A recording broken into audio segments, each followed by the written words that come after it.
হে আল্লাহ, আমরা নিজেদেরকে এইভাবে দুনিয়াবিমুখী করে ফেলেছিলাম, যখন আজান হতো আমরা বিরক্ত বোধ করতাম।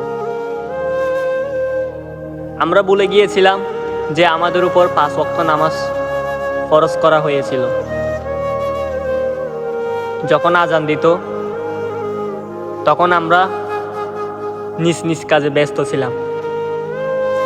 কখনো ভাবি নাই যে হয়তো মহান রব্বুল আলামিন আমাদের ডাকতেছে। আমরা গুনাহকে গুনাহ মনে করতাম না। আমাদের মন এইভাবে পাথর হয়ে গিয়েছিল। আর আপনি তো আল্লাহ, তারপর আপনি আমাদের কাছে পাঠিয়েছেন এই পবিত্র মাহে রমজান মাস, যে মাস আসা মাত্রই আমরা সবাই কেন জানি দিল থেকে শান্তি অনুভব করতে লাগলাম। নিজ থেকেই মসজিদে গমন করলাম নামাজের উদ্দেশ্যে। ঠিকমতো 5 ওয়াক্ত নামাজ আদায় করতেছিলাম।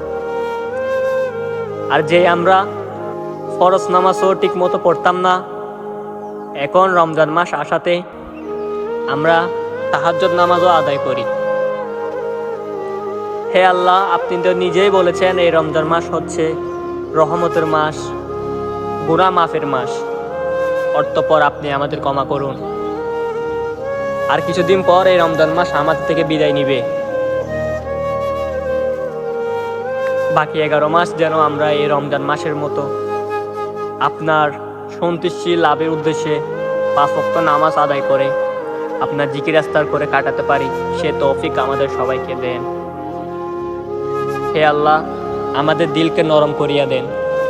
আমাদের দিলকে সেই দিনের প্রতি আকৃষ্ট করিয়া দেন যেই দিন আপনার হাবিব মুহাম্মদ সাল্লাল্লাহু আলাইহি ওয়াসাল্লাম দুনিয়াতে দিয়ে গিয়েছেন। আমরা আপনাকে ছাড়া আর কার কাছে চাইব বলেন?